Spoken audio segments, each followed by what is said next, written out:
आज के science and technology के दौर में जब इंसान ने चिकन से लेकर डायमंड तक को लैब में बना डाला है, मगर आज भी एक मेटल ऐसा है जिसे लैब में नहीं बनाया जा सकता, जिसका इकोनॉमिक ही नहीं रिलीजियस एंड साइंटिफिक इम्पोर्टेंस भी है।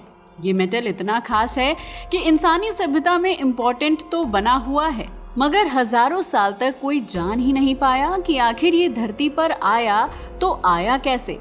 लेकिन फिर कुछ रिसर्च हुई तो सामने आया एक ऐसा सच जो वाकई काफी हैरान कर देने वाला था। ऐसा इसलिए क्योंकि जो मेटल दिखने में इतना खूबसूरत और अट्रैक्टिव लगता है, उसका निर्माण एक बड़े खतरनाक विस्फोट से होता है। क्या? जी हाँ, आपने सही सुना। वैसे अब आप सोच रहे होंगे कि आखिर हम बात किसकी कर रहे हैं, तो बताते चलें, हम बात कर रहे हैं गोल्ड यानी स्वर्ण की। मगर सोचने वाली बात है कि आखिर ये धरती पर आया कहाँ से? क्या वास्तव में ये एलियन से रिलेटेड है या इंसान को भगवान का दिया हुआ कोई गिफ्ट है? यकीन मानिए, सोने की धरती पर आने की कहानी बहुत इंटरेस्टिंग है, मगर उसके लिए आपको हमारी वीडियो को एंड तक देखना होगा। तो चलिए शुरू करते हैं। धरती पर सोने के आगमन की कहानी को जानने से पहले आपको ब्रह्मांड की उत्पत्ति और तारों के जन्म का पता होना चाहिए। अगर सोने की उत्पत्ति के बारे में बात करें तो हमें शुरुआत करनी होगी ब्रह्मांड के जन्म से। ये तो आपको पता ही है कि ब्रह्मांड का बनना बहुत ही दिलचस्प और ड्रामेटिक इवेंट रहा था। 13.8 अरब साल पहले बिग बैंग नाम की एक घटना हुई जिसने ब्रह्मांड को जन्म दिया। मगर तब ब्रह्मांड में केवल कुछ ही एलिमेंट्स थे, जैसे कि हाइड्रोजन और हीलियम, और इन्हीं से तारों का निर्माण हुआ। वैसे ये तो आपको पता ही होगा कि हमारा सूरज भी एक तारा है, तो क्या इसका भी एक दिन अंत हो जाएगा?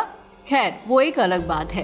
असल में तारे अत्यधिक गर्म होते हैं और उनके सेंटर में होने वाली न्यूक्लियर फ्यूजन प्रोसेस के कारण हैवी एलिमेंट्स का निर्माण होता है। वैसे हम आपको बता दें कि गोल्ड भी हैवी मेटल ही होता है, लेकिन सोना बाकी हैवी एलिमेंट्स की तरह तारे के अंदर सामान्य फ्यूजन से नहीं बनते, बल्कि सोने का creation of some distinctive and unique events से होता है। यानी कि आप कह सकते हैं कि हैवी एलिमेंट्स न्यूक्लियर फ्यूजन से बन सकते हैं, मगर सोना उनमें से नहीं है। तो फिर सोना आखिर बनता कैसे है? असल में तारों का जीवन चक्र एक दिन खत्म हो जाता है। कहते हैं ना कि चाहे कोई भी चीज कितनी भी बड़ी, विशाल और महत्वपूर्ण क्यों ना हो, एक दिन उसका एंड जरूर होता है।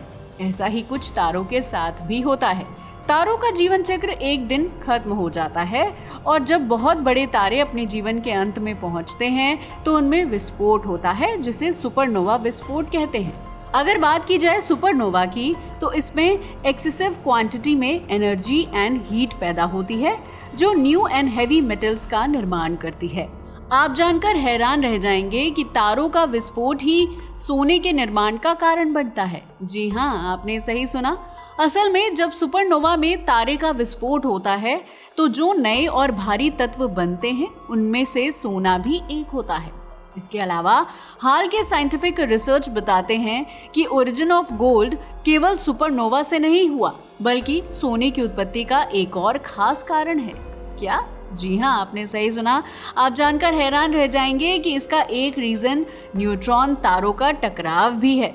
अगर न्यूट्रॉन की बात की जाए तो न्यूट्रॉन तारे तब बनते हैं जब बहुत बड़े स्टार का जीवन खत्म होता है। असल में स्टार के जीवन के अंत में सुपरनोवा विस्फोट के बाद न्यूट्रॉन से भरे हुए छोटे और मोर डेंस स्टार्स बन जाते हैं। इसके बाद जब ये ही डीप डेंस दो न्यूट्रॉन स्टार आपस में टकराते हैं तो भी एक्सेसिव क्वांटिटी में हैवी एलिमेंट्स निर्मित होते हैं, जो बाद में स्पेस में बिखर जाते हैं। इन्हीं में से एक एलिमेंट सोना भी होता है। अब ये सवाल उठता है कि सोना आखिर धरती पर कैसे आया? क्या ये सोना अंतरिक्ष में हो रहे विस्फोट के समय ही धरती पर पहुंच गया था, या फिर इसे आने में करोड़ों साल का सफर तय करना पड़ा? हम आपको बताते चलें कि धरती का निर्माण लगभग 4.5 अरब साल पहले हुआ था।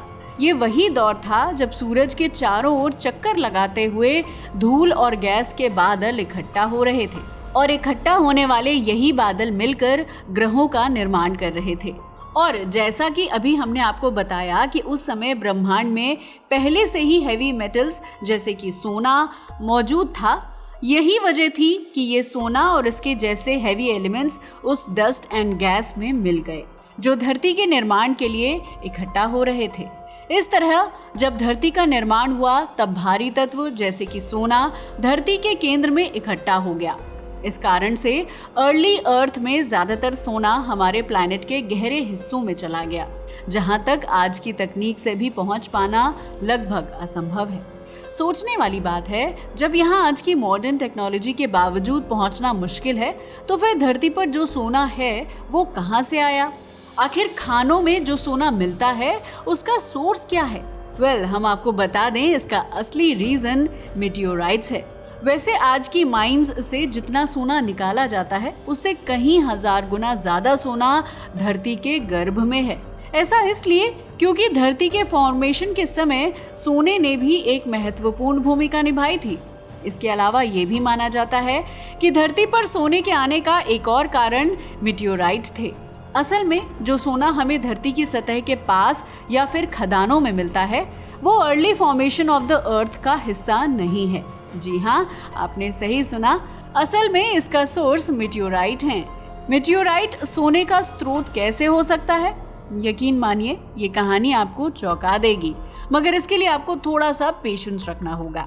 असल में जब धरती का निर्माण हो रहा था उसके बाद भी सौर मंडल में कई बड़े उल्का पिंडों का टकराव हुआ। ये उल्का पिंड बहुत बड़े और भारी होते हैं और इनके अंदर भारी मात्रा में gold and other rare metals थे।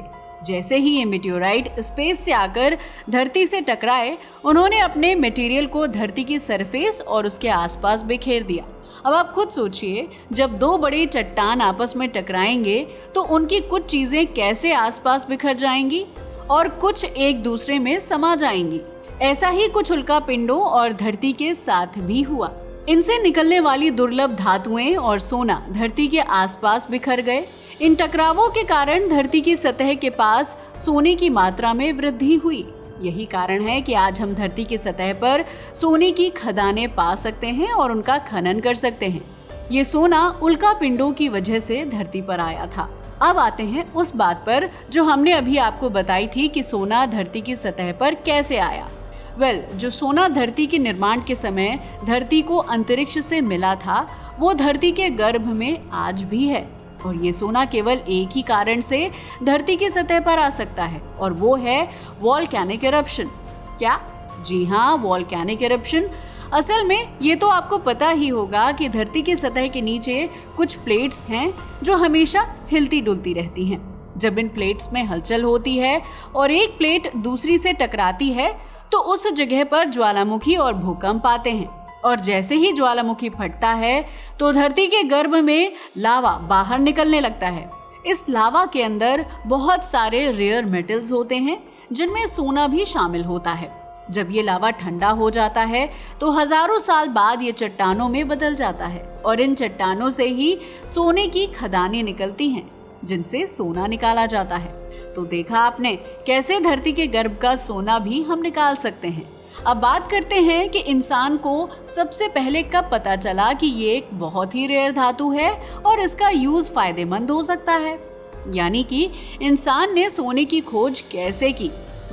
असल में सोने की खोज मानव सभ्यता के विकास में एक महत्वपूर्ण मील का पत्थर साबित हुई है। प्राचीन काल से ही सोना वेल्थ, पावर एंड स्प्लेंडर का साइन रहा है। इसका अंदाजा आप इस बात से भी लगा सकते हैं कि चाहे मिस्र हो, मेसोपोटामिया, चीन या फिर हड़प्पा सभ्यता, हर एक सभ्यता में सोने का विशेष महत्व था। यही नहीं, यहाँ पर काफी पहले से सोना मौजूद था। इन सभ्यताओं में इसे धर्म से भी जोड़ा जाता था और jewellery of deities and religious symbols के रूप में इस्तेमाल किया जाता था। इसके बाद रोमन साम्राज्य, माया सभ्यता और भारत में भी सोने का अत्यधिक महत्व रहा। आपको तो पता ही है कि इंडियन कल्चर में तो सोने का महत्व आज भी बरकरार है। आज भी इसे symbol of good luck and prosperity माना जाता है। आप देख ही सकते हैं कि सोने का जो महत्व आज है वो सदियों से चला आ रहा है। सोने के प्रति ये अट्रैक्शन युगों से कायम है। पता है क्यों? क्योंकि ये रेयर है, सुंदर है और इसे आसानी से गलाया और ढाला जा सकता है। एक बार सोने के आभूषण बना लिए जाते हैं तो वो सदियों तक चमकते रहते हैं और इंसान के शरीर को कोई नुकसान नहीं पहुंचाते। अब बात करते हैं सोने के साइंटिफिक सिग्निफिकेंस की। तो बताते चलें, आज के समय में सोने का महत्व केवल ज्वेलरीज तक ही लिमिटेड नहीं है। इसका उपयोग इकोनॉमी, साइंस एंड इंडस्ट्रीज में भी होता है। यही नहीं, इंटरनेशनल मार्केट्स में सोने को एक सेफ इन्वेस्टमेंट के रूप में देखा जाता है, खासकर तब जब अनस्टेबल इकोनॉमिक सिचुएशन होती है। इसके अलावा सोने का उपयोग electronic components, medical equipments and spacecraft में भी होता है। तो देखा आपने कैसे अंतरिक्ष से आई एक मेटल इतनी खास बन गई कि वो कई सभ्यताओं का आधार बनी। वैसे ओरिजिन ऑफ गोल्ड की कहानी हमें ये बताती है कि ये धातु केवल धरती का ही नहीं बल्कि पूरे ब्रह्मांड का हिस्सा है।